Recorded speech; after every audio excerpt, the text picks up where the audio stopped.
Welcome to the latest edition of the Cranky Curmudgeon's Corner. My name is Paul Thomas, and this evening we are going to be talking about the two-party system.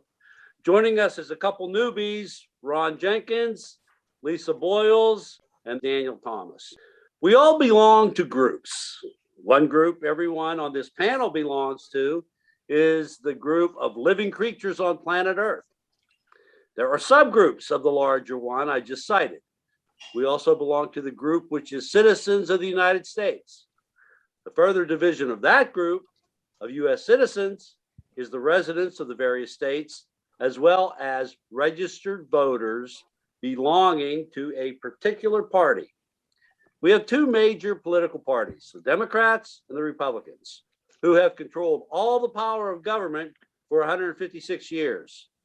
There is a third group of citizens who, like me, do not belong to any political party.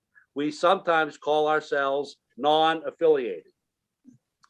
Does it surprise you that there are way more independent or non-affiliated voters than Democrats or Republicans? To what do you attribute this phenomenon? Dan, since you're the veteran here, we're going to let you start us off. Are you surprised that there's more independents than Democrats, Republicans, and why do you think that is? Well, it doesn't surprise me and I think that the reason it's not surprising is that these are both big tent parties. They deliberately keep their appeal wide, trying to get as many people as they can to, if you don't want to be a member, fine, but at least vote for our people. So each side has their own set of pet issues or their own position on any particular issue, and not everything aligns the right way. Like, I think that Democrats are focused on things like climate change and preserving the environment and civil rights and women's rights and abortion rights. And maybe somebody who lives in, I don't know, West Virginia might support theoretically civil rights and women's rights, but doesn't necessarily support climate or environmental issues. So, because they make their living off of coal and other things that are doomed to die. So they might not necessarily want to be a Democrat if they think that the Democrats are ignoring what they feel passionately about to focus on something that they don't. And I think the Republicans are the same way, although I really feel like these days, everything that they put up is an existential crisis for the country and the planet. And not all the people who lean socially or economically conservative want to be affiliated with the people who try to overthrow the government. Or maybe they like democracy a little bit. They're just sad that they lose sometimes. Ron, Dan says a big tent is the reason why we have Democrats, Republicans, but not everybody can fit in that big tent. That's why we have more independents. What do you think about that? Well, in my opinion, I think it's a safe haven for them under today's political climate. There's a lot of problems with the Democrats and Republicans, and there's a lot of animosity. We see it every day today. And so it's a safe haven for them to be independent. But the important part of them being independent is really that it gives them the opportunity to choose a candidate based on that candidate's accomplishment rather than following the herd, in my opinion. And, they can go more with the candidate's accomplishments as an independent than they can by going with somebody who's always following a strict party line. So it does have its good points to an independent voter. And just the other day in November 2021, there's 41% independents, 31% Republicans, and 29 or 8% Democrats. So you see that's a big amount of people that are out there, but they're quietly out Lisa, the independents, because I think Ron was alluding to that you have more of a chance to be free in your thinking than to follow the ideology of the policy. You feel it the same way, or what do you think? I really do. And I'm having a millennial daughter. You're seeing a lot of that. If you spoke to the 30-somethings in this last election, and and a little bit before that, they don't want to follow strict party lines.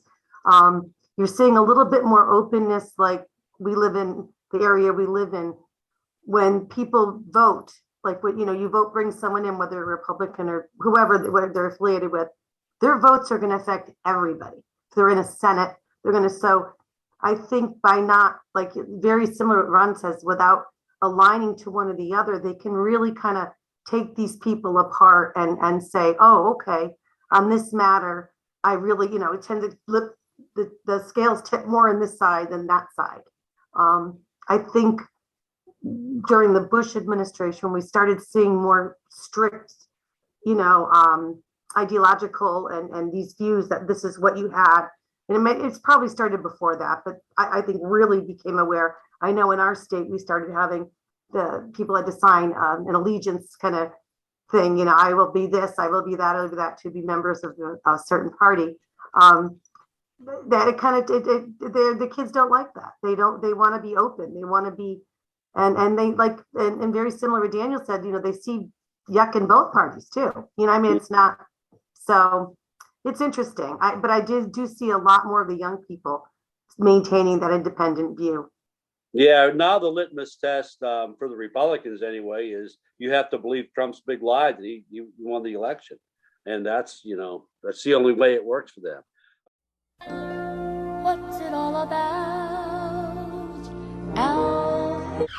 Who let the dogs out? Each major party generally has a clearly designated alpha. Currently, it is President Joe Biden for the Democrats and the twice impeached former President Donald Trump leading the Republican Party. I can't think of a single individual who could be considered the leader of the non-affiliated voters. Could this be the reason why this plurality of voters has never achieved the dominance enjoyed by the other two major parties? If not that, what?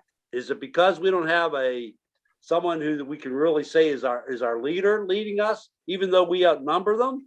Or is it something else? Lisa, what do you think? Well, I think the current situation is definitely going to be, like you said, a test of that. I feel very bad for the Republican Party and what's happening there. I grew up in an area where we had very centrist kind of Republican, more of a fiscal value than more than anything else. And so what is Lisa Murkowski is a good example of that. Oh yeah, and I grew up in Connecticut. Very centrist, yeah. So, but Lisa's a very good example of that. And I don't know. I think it's going to be interesting to see. I mean, I wonder if a leader will emerge out of this wreckage for the independents, because to maintain that, what's going on now with the Republican Party alone, I mean, it's going to be interesting in hindsight to see what happens there, because it's such an extreme split and it's getting uglier by the day. Ugly. So. Yeah. Ron, no leader for the independents, therefore we can't get power. Well, first off, the mindset of our system, it's not easily changed. We believe in history. We hang on to doing things the old way. We're not changeable people. We don't want to follow examples of parliamentary Canada, for example, because we have to always be the best and we have to be right. And that's how we look at things. So it's not easily changed. But for a third party candidate to be chosen, they would really have to be exceptional to the voter. And of course, the all controlling media would have to back them up in order for them to have a shot at anything. And you know that in politics, Republican or Democrat, that it requires a lot of money, a lot of funding, and your independent party cannot seem to find that. And so that, you're going to run into all these problems in having an independent party in the United States at this time.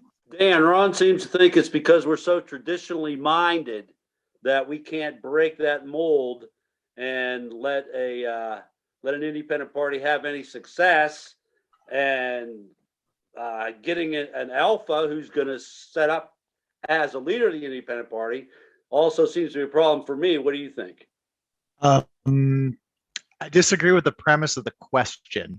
If you became an independent party, you're no longer independents. You're forming a coalition and uniting, and therefore are no longer independent.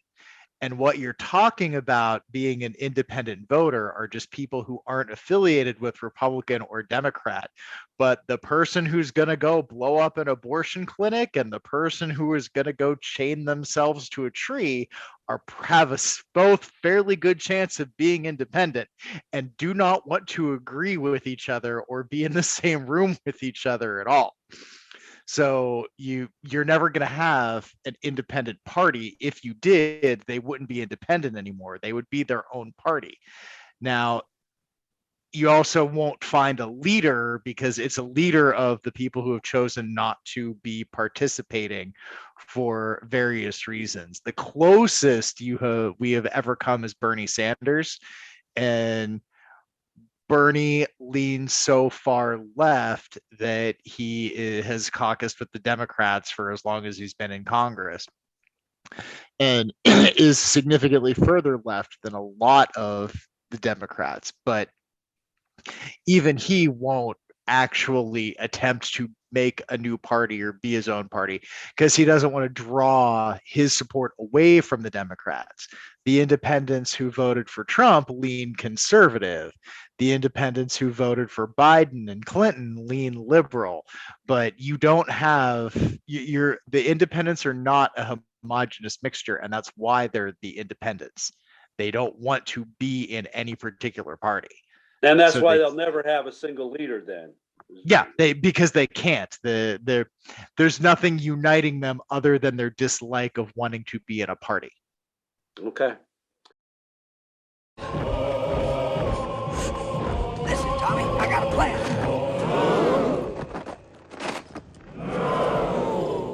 Who made them the color guard? If we want to take a profound look at the ideological fluidity of each party, all we need to do is analyze the sea change that took place in 1964. Prior to that, Jim Crow white supremacy, also known as the Dixiecrats, had complete control of the Democratic Party in the South. This went on from the inception of the party all the way back to Thomas Jefferson, through the Civil War, and Jim Crow up until the Civil Rights era. Then, when President Lyndon Johnson pushed through civil rights legislation, white supremacist registered Southern Democrats voted for the Republican presidential candidate, Barry Goldwater. LBJ won every state except Louisiana, Mississippi, Alabama, Georgia, South Carolina, and Goldwater's home state of Arizona. Since then, the white supremacists gradually found the influx of people of color in the Democratic Party unbearable. So the party of Lincoln became the home of white supremacy and white privilege. Many northern white supremacists, former Democrats like Donald Trump, also found comfort there. White supremacy and white privilege have so far managed to attach to a major party. First, it was the Democrats with Andrew Jackson all the way up to Lyndon Johnson as a vehicle to maintain its status and power. Then it became the Republicans. As long as there are only two major parties and white supremacy attaches itself to one or the other, is this the ticket for it to endure in perpetuity? White supremacy finds a home in one major party or the other. Is that the reason why we can't get rid of it? Or is that part of the reason why we can't get rid of it? Ron, what do you think about that premise? That white supremacy, it's a tool. It's not a ticket to perpetuity, though, because until the United States of America truly practices that all men are created equal and have equal rights, we're going to be stuck on this hamster wheel of pitting color against one another. All you can do is struggle and fight for change till we do realize that if we're going to live by the Declaration of Independence and the Constitution, then we fully have to believe that all of us are created equal. We're on this planet together. We might as well come together and work together to make it a better place. Okay, but do you think that being affiliated with a major party throughout the history of America has helped it maintain its major role in this country? Yeah, absolutely. It has helped because, like you said, when you go back to Goldwater running against LBJ, look at the southern states that man won. And look what happened. They used it as an effective tool and it worked. They were still not over slavery. They still weren't over the fact of the Emancipation Proclamation. So therefore, They still aren't in 2021. They still aren't over slavery. Sure, they're not. And that's what I say. Regardless, like I said, without looking at the human factor, the human factor doesn't matter. It to them. What mattered is the vote. So therefore, this is what they pull, and you see it all the time. And you saw it with Donald Trump, big time. Yeah, the backlash to having a two-term black president Yeah, was Donald Trump. Yep. Well, here's what happened. When Obama was elected, they started to lose their mind. When he was reelected, they lost their mind. Dan, Ron says it's a tool. How significant do you think that the two-party system, or the fact that white supremacist has attached itself to one of the other major parties has helped it? I think that racism is always going to be here, and even in parliamentary countries, we still see it. Even in countries that aren't populated by white people, there's still ethnic violence and distrust. So I do think that it will always be part of every political system. The best we could probably hope to get away with to avoiding making that not codified into law is absolute monarchy again. And I don't think any of us really want to go back there. Lisa, Dan says it's always going to be here. They're always going to be, no matter what kind of system you have. We see it in other countries where they have parliamentary systems. What do you think? I mean, I tend to be idealistic, like a thinker in the respect that it's all going to be rosy at some point. But I mean, if you look at the census, the recent census, we're starting to see the numbers are creeping up. So, but there's also that fear factor. And when you have white privilege, these are people in power. These are people with money.